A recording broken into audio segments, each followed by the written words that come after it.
Hello, I'm the conductor, and I'm about to read you the story of the Polar Express. It's a story about a little boy who goes to the North Pole on a magical train to meet Santa Claus. The book is by Chris Van Allsburg, and it's available in your library for checkout. On Christmas Eve many years ago, I lay quietly in my bed. I did not rustle the sheets. I breathed slowly and silently. I was listening for a sound a friend had told me I'd never hear, the ringing bells of Santa's sleigh. There was no Santa, my friend had insisted, but I knew he was wrong. Late that night I did hear the sounds, though not of ringing bells. From outside came the sounds of hissing steam and squeaking metal. I looked through my window and saw a train standing perfectly still in front of my house. It was wrapped in an apron of steam. Snowflakes fell lightly around it. A conductor stood at the open door of one of the cars. He took a large pocket watch from his vest and then looked up at my window. I put on my slippers and robe. I tiptoed downstairs and out the door. "All aboard," the conductor cried out. I ran up to him. "Well," he said, "are you coming?" "Where?" I asked. "Why, to the North Pole, of course," was his answer. "This is the Polar Express." I took his outstretched hand, and he pulled me aboard.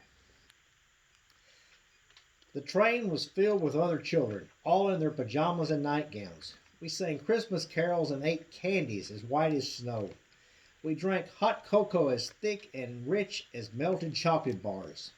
Outside, the lights of towns and villages flickered in the distance as the Polar Express raced northward. Soon there were no more lights to be seen. We traveled through cold, dark forest where lean wolves roamed and white-tailed rabbits hid from our train as it thundered through the quiet wilderness. We climbed mountains so high it seemed as if we would scrape the moon, but the Polar Express never slowed down. Faster and faster we ran along, rolling over peaks and through valleys like a car on a roller coaster. The mountains turned into hills, the hills to snow-covered plains. We crossed a barren of desert ice, the great polar ice cap. Lights appeared in the distance.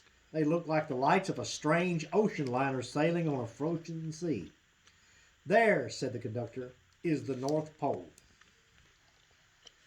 The North Pole. It was a huge city standing alone at the top of the world, filled with factories where every Christmas toy was made. At first we saw no elves. "They are gathering at the center of the city," the conductor told us. "That is where Santa will give the first gift of Christmas." "Who receives the first gift?" we all asked. The conductor answered, "He will choose one of you." "Look," shouted one of the children, "the elves." Outside we saw hundreds of elves.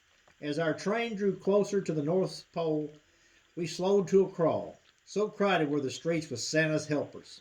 When the Polar Express could go no farther, we stopped and the conductor led us outside. We pressed through the crowd to the edge of a large open circle. In front of us stood Santa's sleigh. The reindeer were excited. They pranced and paced, ringing the silver sleigh bells that hung from their harnesses. It was a magical sound like nothing I had ever heard. Across the circle, the elves moved apart and Santa Claus appeared. The elves cheered wildly. He marched over to us and pointing to me, he said, "Let's have this fellow right here." He jumped into his sleigh. The conductor handed me up. I sat on Santa's knee and he asked, "Now what would you like for Christmas?"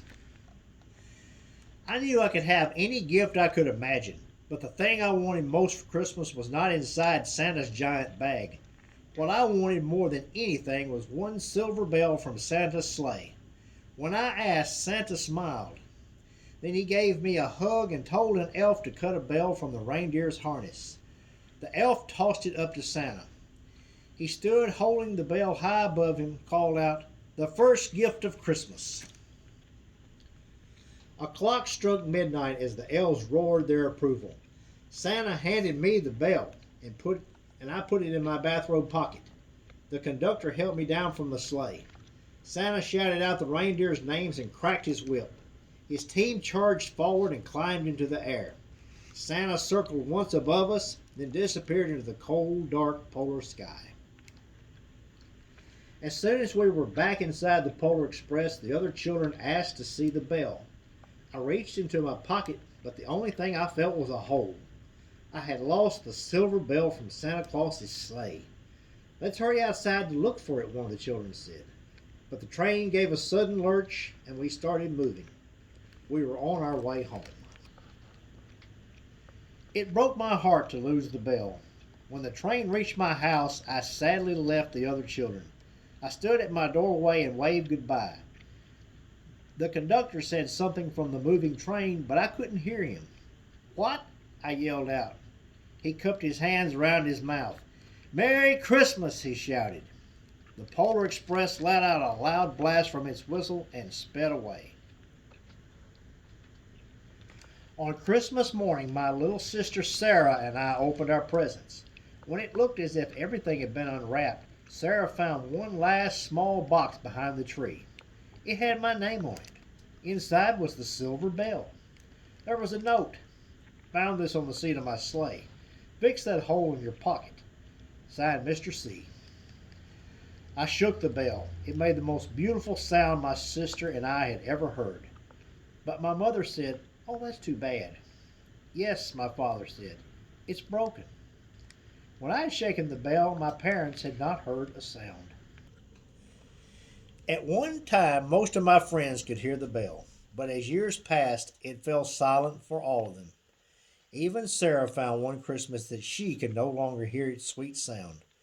Though I've grown old, the bell still rings for me as it does for all who truly believe. I hope you've enjoyed the reading of this book. This is the book they made the movie off of, so it's a very short book overall. And it's very nice to read at your home with your family. And I hope you have a very Merry Christmas this year.